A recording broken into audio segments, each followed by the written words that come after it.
Gracias, gracias. Los amo mucho, mucho.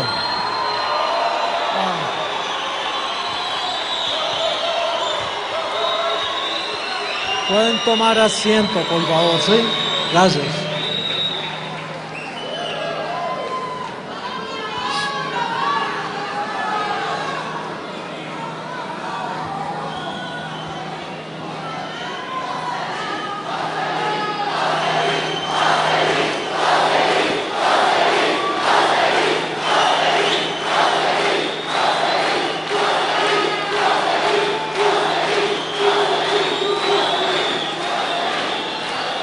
Gracias, gracias. Colombia, Colombia, Colombia, Colombia.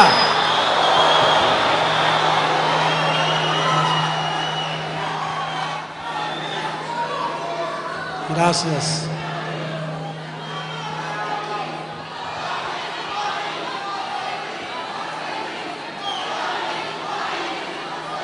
Gracias. Es un honor estar en el aniversario con el número más bello, el número 14. 14 años. Recibo que de aquí a mañana viene la transformación. ¡Ay, qué rico!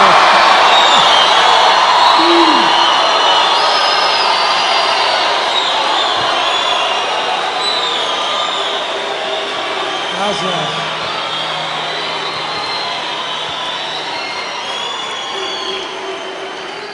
Se ven lindísimos de aquí. Y verdaderamente para mí lo más importante que yo tengo en mi vida es poder ver la amada reinar. Y ver cómo la palabra ha corrido y ha sido glorificada en cada una de sus vidas. Ha sido así.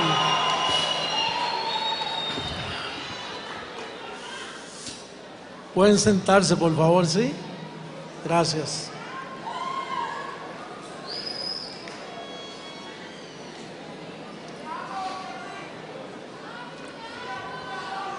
Quiero felicitarlos. Una vez yo dije que Colombia va a ser la plataforma, el país ejemplo, y así lo estamos viendo. Se está manifestando eso.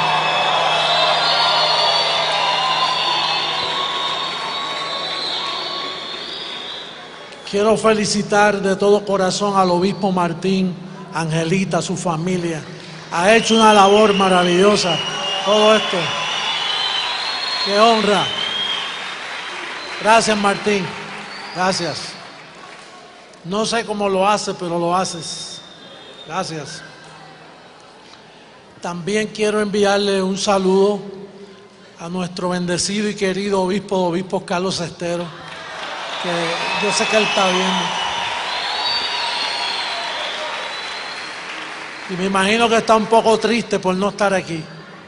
Puedo verlo desde aquí.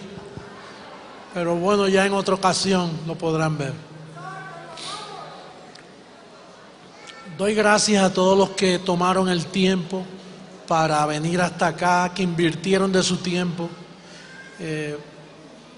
A todos les doy gracias, a los que vinieron conmigo de Estados Unidos, todo el grupo que vino. En el avión veníamos un grupo ministrando y ya ustedes saben, todos los empleados sabían lo que estaba pasando y pudimos ministrar un poco también. Quiero darle gracias a seguridad. Creo que hay más de 60 personas en este día contribuyendo a que todo salga en orden. Y quiero darle gracias a Lázaro Seijo, Lázaro y Mirtica, gracias. Gracias.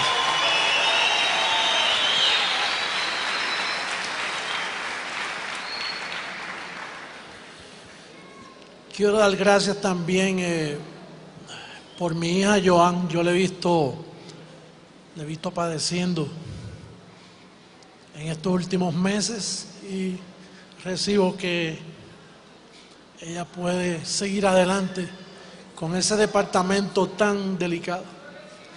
Gracias.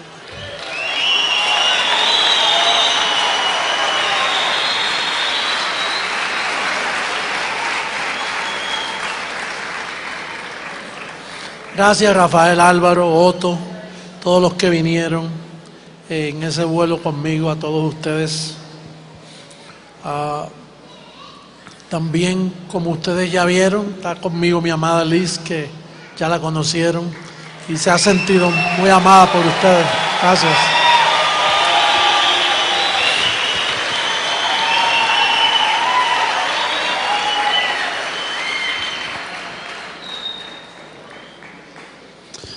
Hoy en el hotel tuve una bonita experiencia.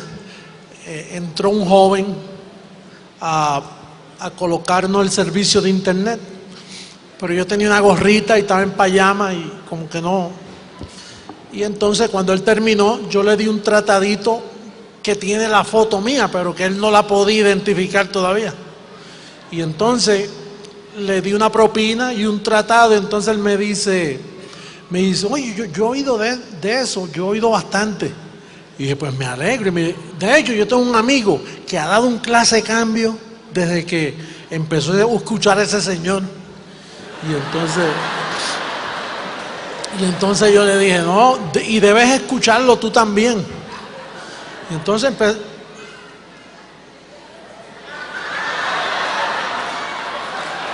ese es usted.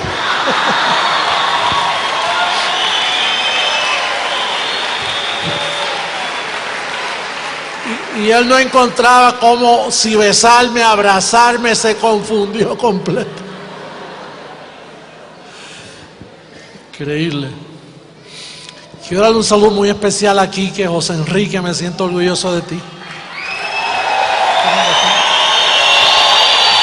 Sandrita, vamos mucho.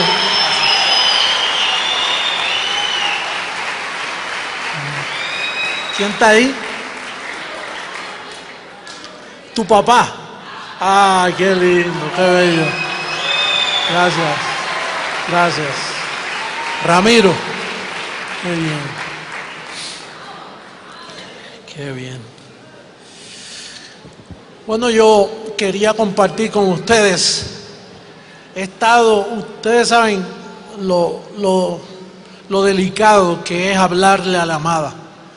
Y cuando yo vengo a un evento así, pues la mente mía, imagínate, ahí es que está la mente de Cristo. Y entonces yo trato de evitar que José Luis se meta, ¿no?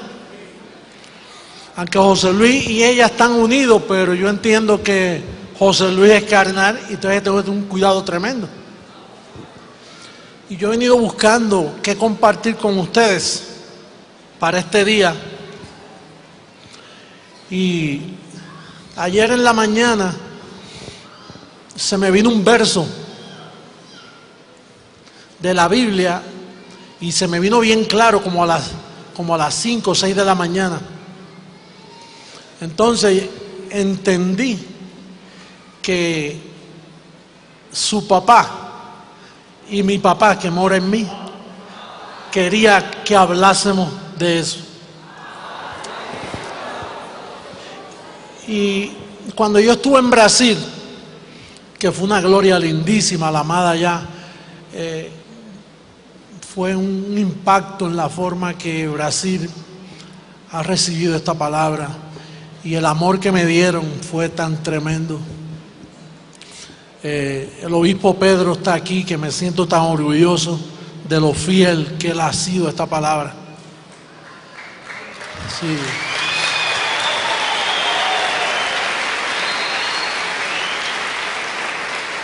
Cuando llegamos a Brasil, un periódico escribió y dijo: llegó a Brasil el padre de la doctrina sin pecado.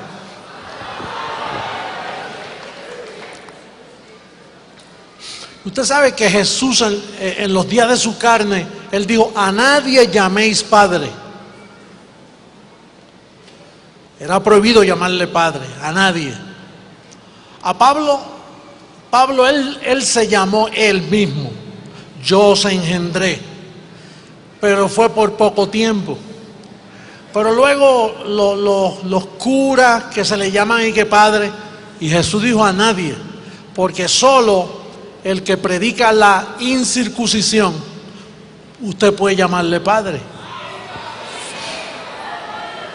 Pero para ser padre en la incircuncisión no puede haber pecado presente. Entonces me toca a mí en esta noche hacer bien claro, por amor a todos ustedes, por amor a las visitas, que no sé quién está aquí por primera vez. ¿Puede levantar la mano los que están aquí por primera vez? Mira que muchas manitas hay por ahí. Sí, qué rico.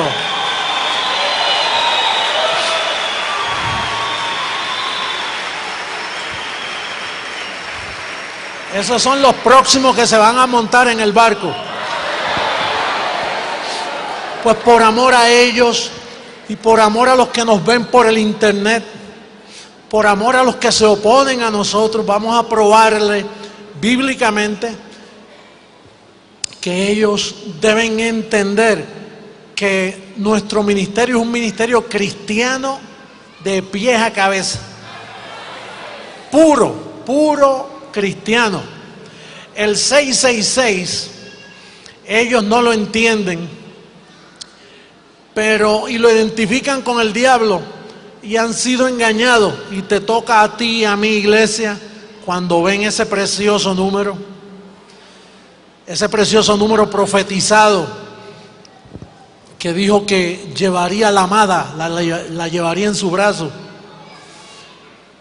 Ellos no entienden que Juan fue miembro de la circuncisión, y en la circuncisión hay pecado.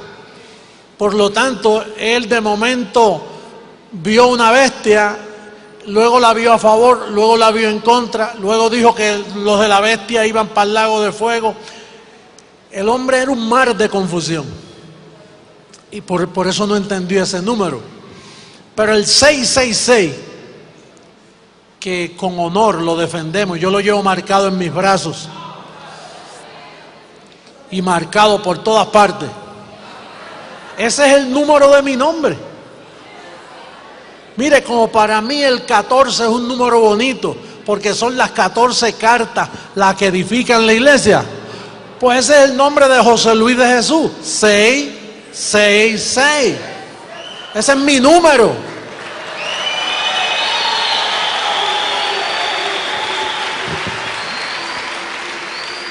Lo que sucede es que Juan me vio como una bestia. Sabrá Dios, me vio encorbatado y me vio como ahora, y dice, es una bestia, porque no vestían así antes. Con razón vi una bestia, el pobrecito. Pero todos los de la circuncisión y todo el sistema religioso por el mundo, ese es el evangelio que utilizan, el de la circuncisión.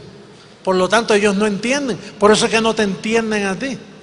Porque ellos tienen un velo. Diga velo. Que por quién es quitado. Yo soy el que se los puedo quitar.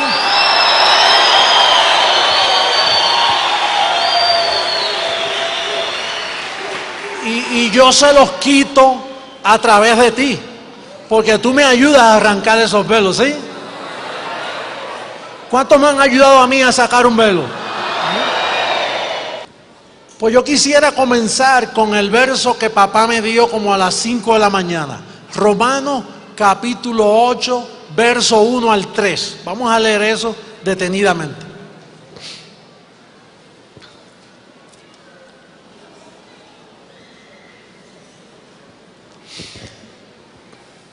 Dice el verso primero: ahora pues ninguna condenación hay para los que están en Cristo Jesús.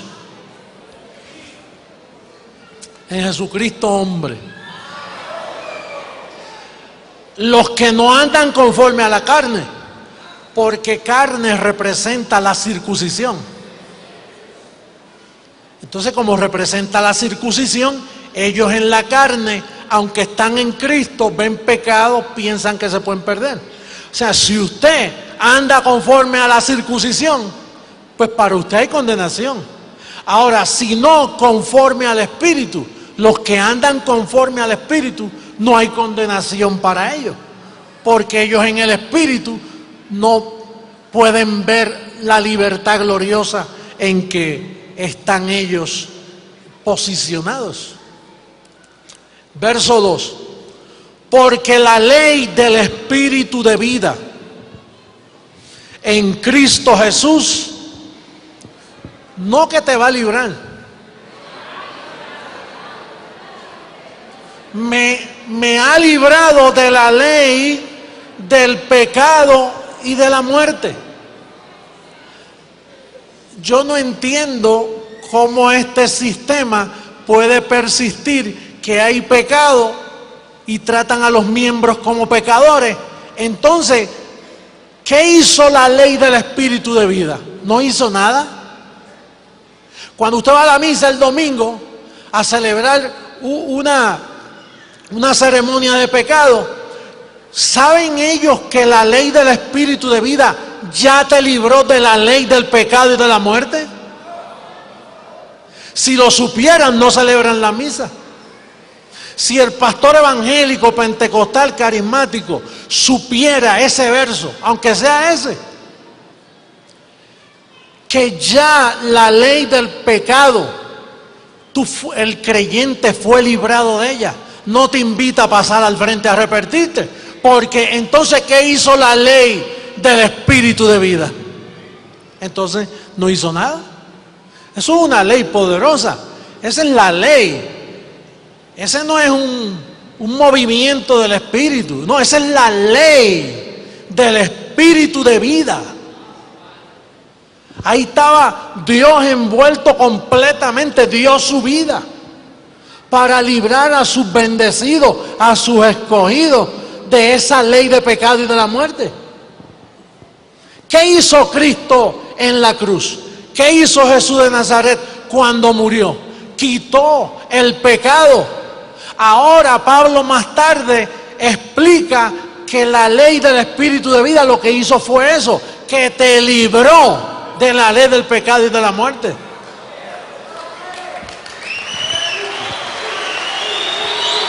Dígame, libró. Yo no soy un pecador. Yo soy un espíritu justo, hecho perfecto. Abba, Padre.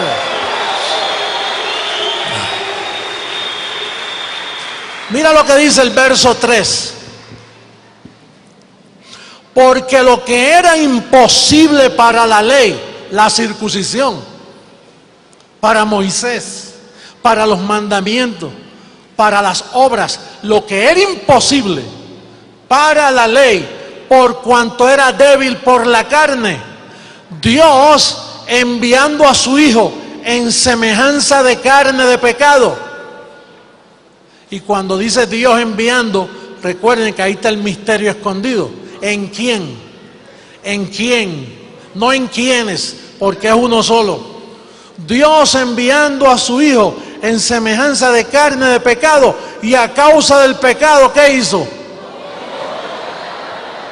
En su carne, en la carne, el pecado quedó condenado. Por eso es que yo soy el padre de la doctrina sin pecado, porque yo honro lo que Jesús de Nazaret hizo por la iglesia.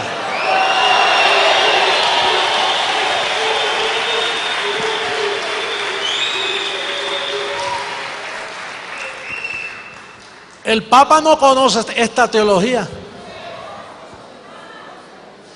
Los sacerdotes no conocen esa teología, que el pecado fue condenado en la carne.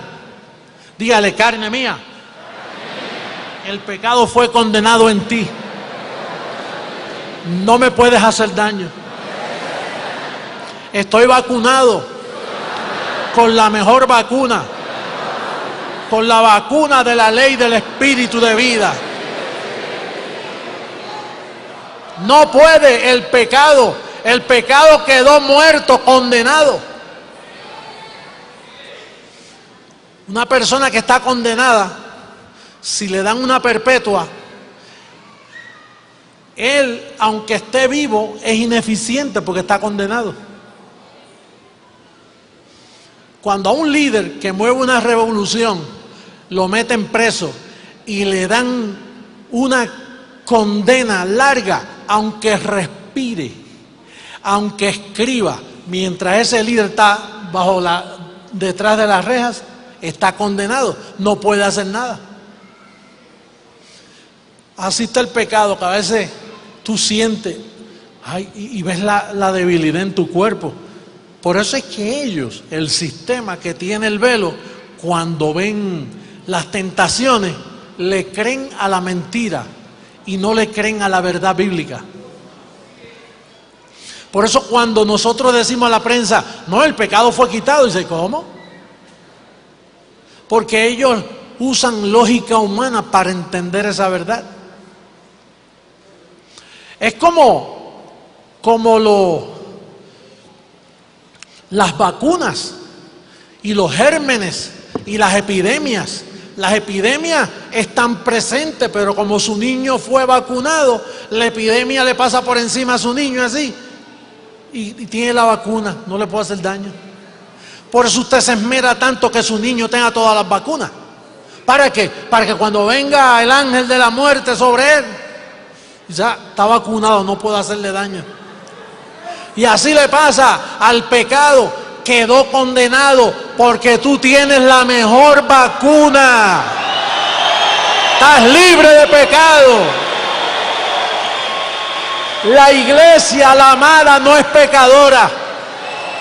La iglesia está sin arruga, sin mancha, limpia. Todavía en 2000 años no se ha visto un líder que le diga, esta iglesia, aquí no hay pecado, todos estamos limpios. ¿Nadie lo ha dicho?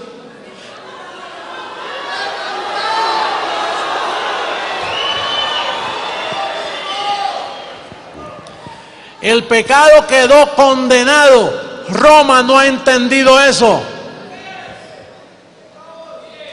Los líderes que me escuchan, el presidente de esta nación, gobernadores, miembros de congresos, de todo, representación política del país, ustedes están oyendo hoy el verdadero evangelio.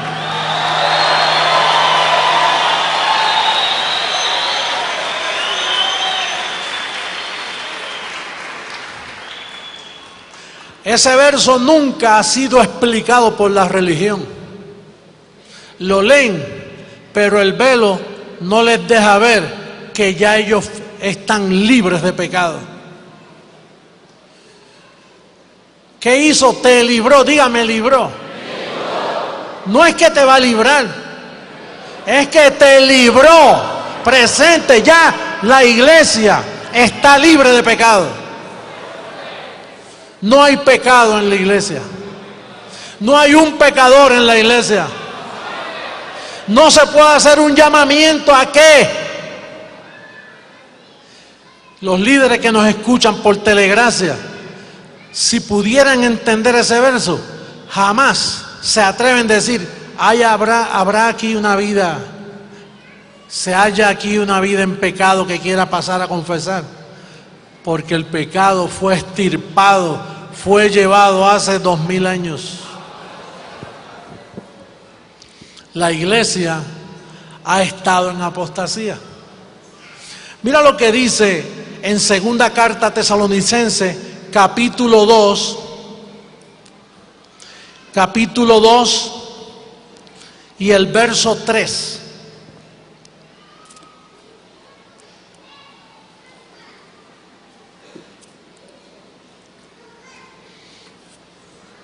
¿Por qué razón este verso no se ha entendido por 2000 años? Segunda carta a Tesalonicenses, capítulo 2, verso 3. Nadie os engañe, ¿en cuántas maneras? porque el Señor no vendrá sin que antes venga la apostasía y se manifieste el hombre de pecado, el hijo de perdición. Pues el Señor vino y encontró la apostasía. ¿Por quiénes? Por el hombre de pecado. El hombre de pecado no es un hombre de pecado. Comenzó con Pedro, el hombre de pecado. Comenzó con Juan, hombre de pecado. Con Santiago, hombre de pecado. Con Judas, hombre de pecado. Todas esas epístolas después del libro, después de Hebreos, los 8 libros después de Hebreos son 8 libros de la circuncisión, contaminados, manchados con ese espíritu de la circuncisión. Esos fueron los hombres de pecado. El primer papa, hombre de pecado. Y creo que han sido nombrados como 260 papas en toda la historia, y todos han sido hombres de pecado. Ni uno de esos papas conoció a Romanos 8, 2 y 3. Ninguno de esos papas honró la sangre del pacto. Todos siguen con la misma mentira hasta este día. Hasta que les tapemos la boca con este tipo de predicación.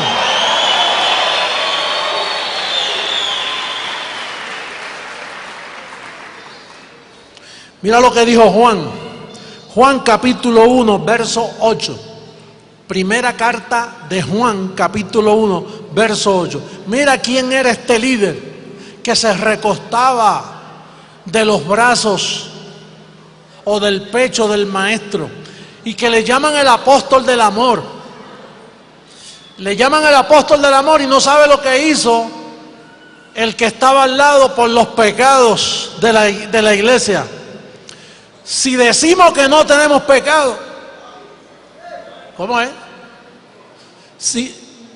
¿Qué usted dice? ¿Que tienes pecado? ¿No hay pecado? ¿Qué le pasó al pecado? ¿Lo condenaron? ¿Y cómo él se atreve? ¿Cómo él se atreve, quizás 80 años después de la muerte de Cristo? Quizás 20 años después que a Pablo lo mataron. Por eso fue que Pablo dijo, tengan cuidado, no se turben de ninguna manera, ni por pensamiento, ni por espíritu, ni por carta, como si fuera nuestra. Porque ya Pablo sabía que Juan, en varios años después, iba a escribir esta carta. Y se atreve a decir, el falso apóstol de la circuncisión, el hombre de pecado, el hombre malo, Juan, que lo tienen en todos los templos católicos, por aquí hay un ídolo de él. Y hoy Jesucristo, hombre, lo destapa. Y dice que es mentiroso. Mira cómo trataba, dice, si decimos que no tenemos pecado, nos engañamos a nosotros mismos y la verdad no está en nosotros. ¿Saben lo que es eso? Y mira cómo dice en el próximo verso, en el capítulo 2, verso 1, capítulo 2, verso 1, de ese mismo libro. Hijitos míos, estas cosas os escribo para que no pequéis. Y si alguno hubiere pecado, abogado tenemos para con el Padre, a Jesucristo el justo. O sea que después que él quitó el pecado, ahora se fue y que de abogado. Y entonces si el abogado no sirve, vete a hablar con la mamá, a ver si no te cobra por el servicio de abogado. Vete a hablar con María. Ese hombre fue un mentiroso, hombre de pecado, blasfemo. Aquí desde Bogotá, Colombia, para todas las naciones, identificando a uno de los hijos de perdición, hombres malos. Los hombres que dañaron la iglesia. Juan, el apóstol, ese fue el que escribió Apocalipsis. Si ve a la iglesia en pecado, si todavía habla así, ¿cómo tú vas a creer en el libro que él escribió? Por eso fue que Dios le envió un espíritu de confusión por tratar hacia la iglesia. Allá en la isla de Pasmo se puso a ayunar y a buscar más revelación. Allí llegó un ángel enviado de parte de Dios y le dijo: confúndelo. Y cuando vio la segunda venida, dice: vi una bestia y peleaba con la iglesia y les ganaba. Seguro que les ganaba. Mira cómo yo te he ganado a ti.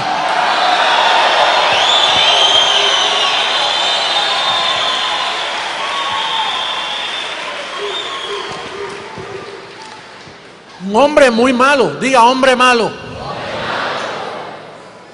Malo y perverso. Usted sabe que esto usted antes lo leía y usted no pensaba.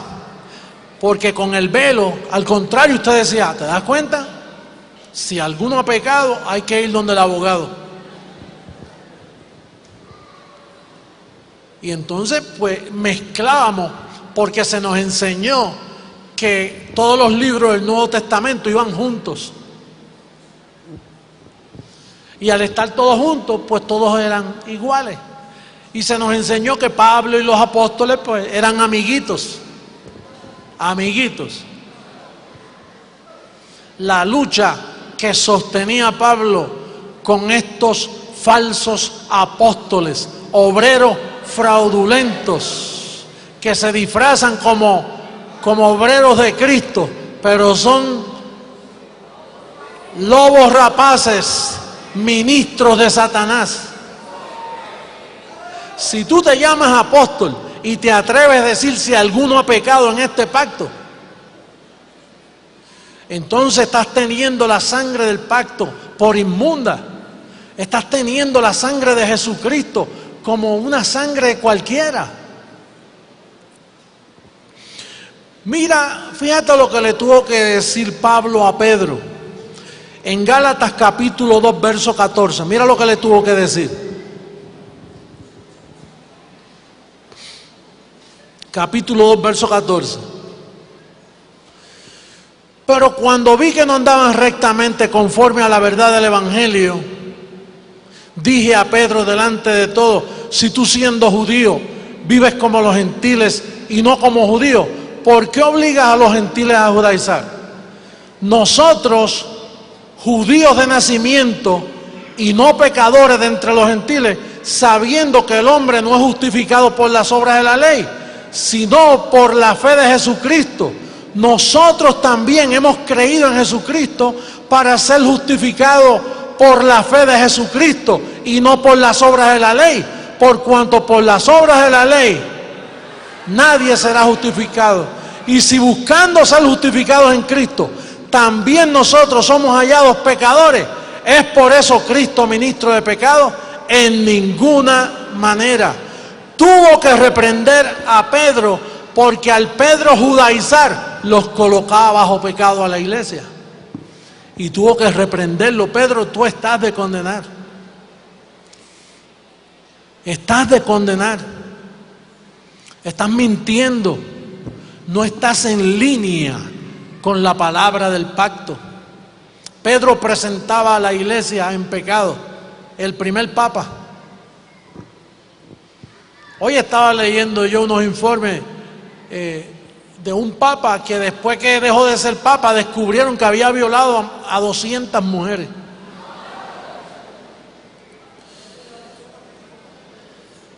Digo mujeres, no contando los niños, pero 200 mujeres. Pensó que si violaban mujeres, pues ya era más pasable, ¿no?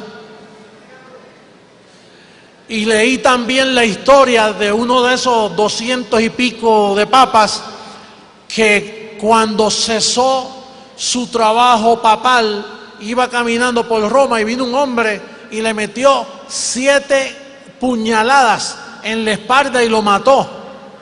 Y cuando lo cogieron, él dijo: ¿por qué usted hizo eso? Dice: porque este hombre violó a la que es mi esposa hoy cuando tenía 15 años y esa mujer jamás ha podido recuperarse. Y creo que el papa que estaba en pie le dio perdón y no le hicieron nada, porque la evidencia era obvia. Hubo otro papa que duró 33 días. ¿Sabe por qué? Porque tan pronto comenzó su papado, mandó una investigación sobre la corrupción en Roma, en el Vaticano, y lo envenenaron entre ellos mismos. Dice, este hombre nos va a destapar todo esto aquí. Va a haber un destape de olla que cuando vean lo que hay. Y entonces lo envenenaron. 33 días duró. Oye, Martín, tengo un librito ahí que te lo voy a dejar. Lo traje para ti, para confrontando la historia.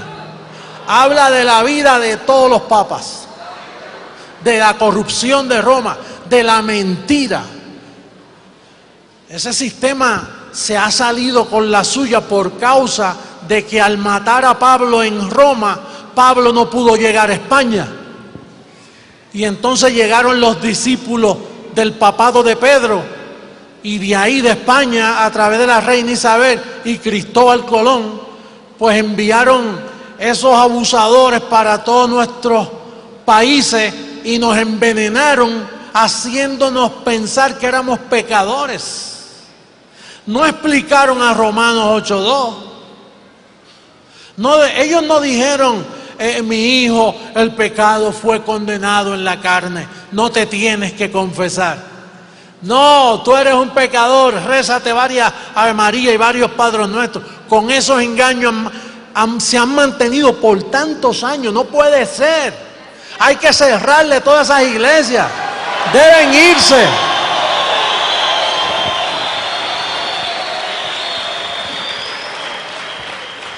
Deben irse de nuestros países.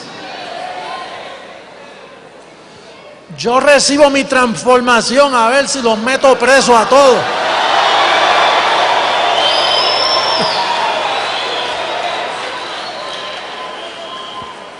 Oye, como Hitler le hizo a los judíos, le voy a hacer yo a ellos. Van a tener que huir porque los meto presos a todos por mentirosos. Han mentido. Destructores de familias enteras. Trastornan las casas, los pueblos, las ciudades. El nuevo Papa es peor que todos también. No tiene ni una chispa de revelación en sus labios. No conoce la Biblia. No conoce el pacto de la incircuncisión. No conoce el Evangelio. ¿Cómo le pueden llamar Papa a un mentiroso así?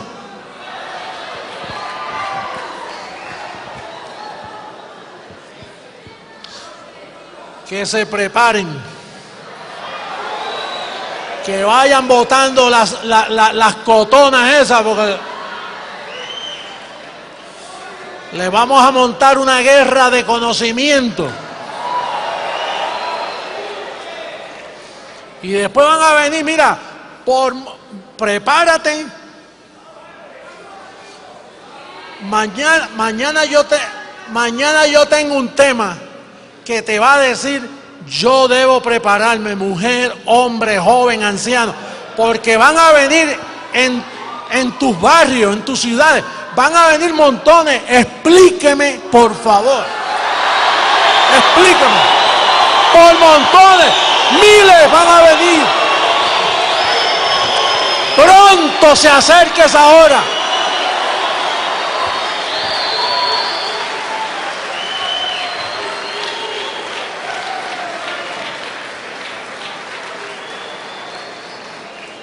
Pueden sentarse. Por eso llegó el número del 666, para que recibas persecución. Porque luego de la persecución va a venir un hambre de justicia y un hambre de verdad. Va a venir. Y Dios va a enviar una prosperidad especial para los que están marcados. ¿Sabe para qué? Va a haber una cubierta angelical para que los que te ven con ese número. Y, oye, pero este no es cualquiera.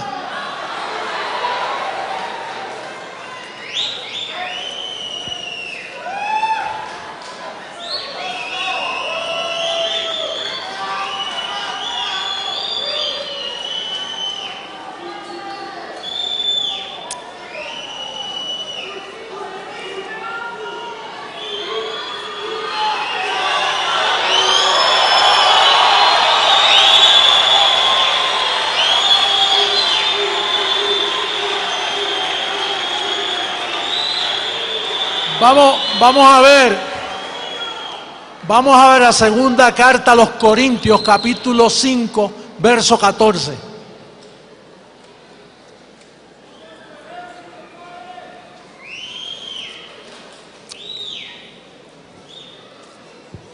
Mañana vamos a hablar del gobierno de Dios sobre la tierra.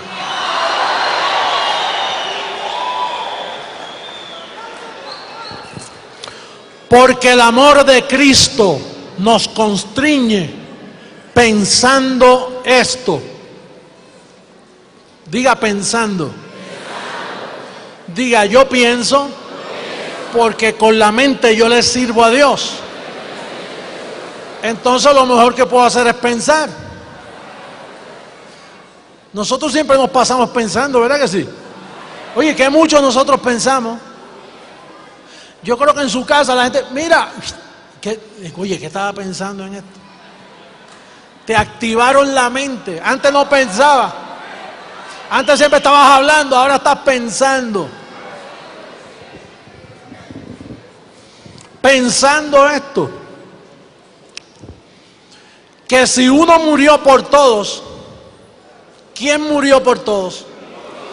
Jesús de Nazaret. Mi espíritu que estaba en aquel velo. Aquel velo murió por todos. Entonces, ¿qué tú tienes que pensar? Dice, ok, si uno murió por todos, luego todos ¿qué? Luego todos murieron. ¿Usted está muerto? Esa es la explicación. Que uno murió por todo y usted piensa, dice, oye, uno murió por todo. Pues entonces todos hemos muerto. Ahora, ¿qué le sucede a las personas que están muertas delante de la presencia de Dios? Posicionalmente muertos. Mire a Romanos 7:8, a ver si lo entiende, porque lo va a pensar.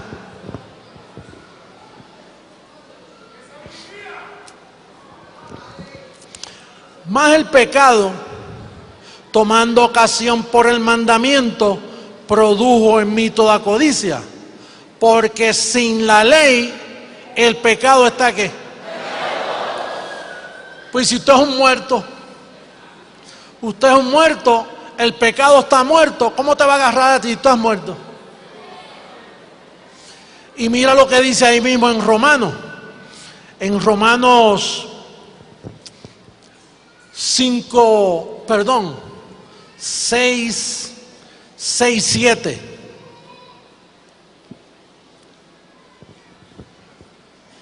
Porque el que ha muerto, ¿qué dice?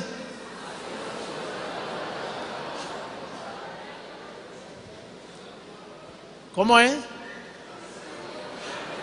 Si uno murió por todo, luego todos ¿qué? Y si usted ha muerto, ¿qué pasó? Entonces se te puede llamar pecador. Oye, más claro no canta un gallo.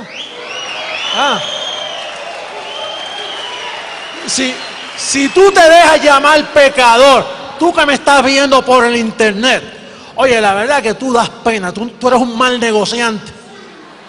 Yo no sé dónde tú tienes los ojos puestos. Digo, si tú lees la Biblia y dice que uno murió por todo, luego todos murieron, y el que ha muerto ha sido justificado del pecado, entonces tú no crees que estás muerto. Pero si tú crees que estás muerto, tú sabes, y bien lo sabes, que tú has sido justificado del pecado. El pecado fue condenado en la carne y tú estás libre. No te dejes engañar, por favor. No te dejes engañar.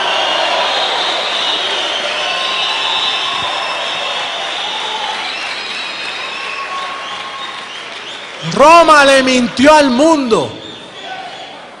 Oye, por favor, un poquito de lógica. Honra al Cristo ese que tú dices que tú crees en Él. Yo creo en Él. Yo lo predico. Yo soy Jesucristo, hombre. Yo defiendo lo que Él hizo allá. Defiéndelo tú. Honra esa verdad.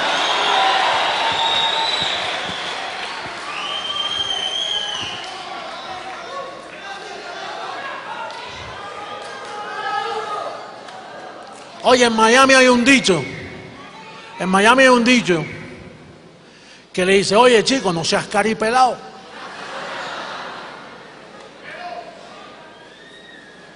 ¿Tú sabes lo que eso trata de decir? No seas tan fresco, chico. Entonces, estos pastores y curas y reverendos que te dicen a ti que el pecado todavía está en pie, ellos no saben un ajo del evangelio.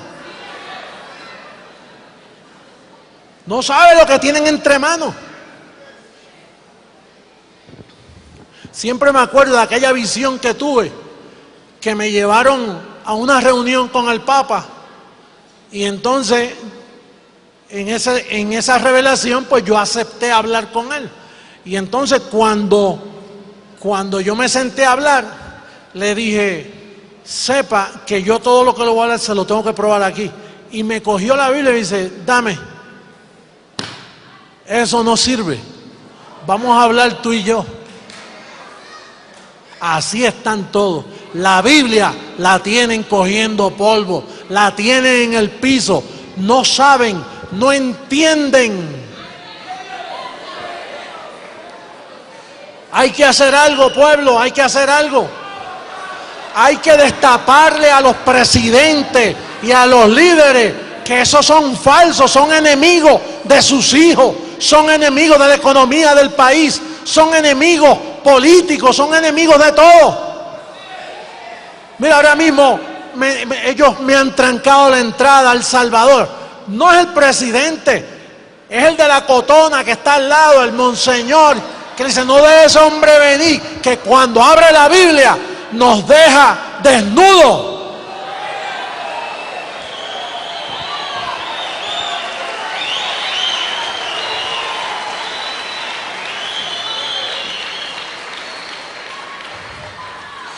Naturalmente ellos se pegan del 666, que no conviene por el 666, que eso no le conviene al país, eso es del diablo. Deja que sigan corriendo por esa línea.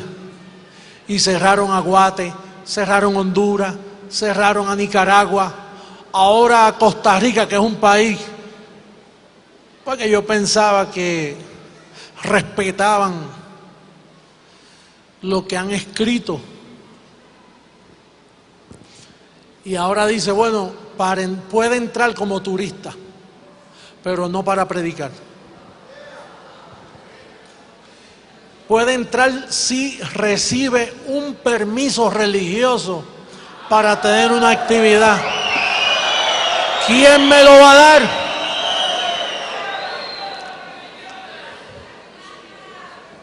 Doy gracias a Dios por Colombia. Aquí puedo entrar. Aquí hay libertad.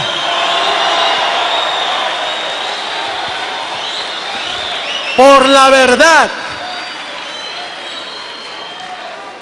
verdad vamos a seguir. No cojas miedo, por favor. Mira, de los miedosos no se ha escrito nada. Si tenemos que seguir libertando, mira el bien que este evangelio le ha hecho a Colombia. No son todos los que hay aquí. ¿Sabe los que no pudieron venir? Vino un puñadito de varias ciudades, pero nosotros tenemos a Colombia. Mira, la tenemos en nuestro seno. Oye, tenemos que respaldar a los pastores, al obispo. No peleen por estupideces. Nosotros tenemos metas más grandes que alcanzar. Tenemos que estar unidos en la unidad del Espíritu, algo que nadie ha tenido en 2000 años. Esto es un ministerio de clase, de respeto, que respetamos a las ovejas, que cuando las ovejas dan, no dan por tristeza ni por necesidad, porque Dios ama al dador alegre. Y si usted da por tristeza, Dios no ama, ese dinero lo está botando. Dios ama al dador alegre. ¿Y cómo nace la alegría? Cuando tú ves que tú lo haces porque sabes lo que estás haciendo. ¿Cuántos telemaratones hemos hecho aquí en Colombia para sostener a Telegracia? Digo, a menos que Martín haya pagado la señal y haga telemaratones pidiendo ofrenditas de a 100. Martín, ¿tú has hecho eso? Aquí no se pide, aquí se da. Es más bienaventurado dar que recibir, porque si tú das siempre vas a tener. Colombia, los amo mucho. Los amo. Nos vemos mañana. Mañana seguimos. Los quiero mucho. Gracias. Los amo.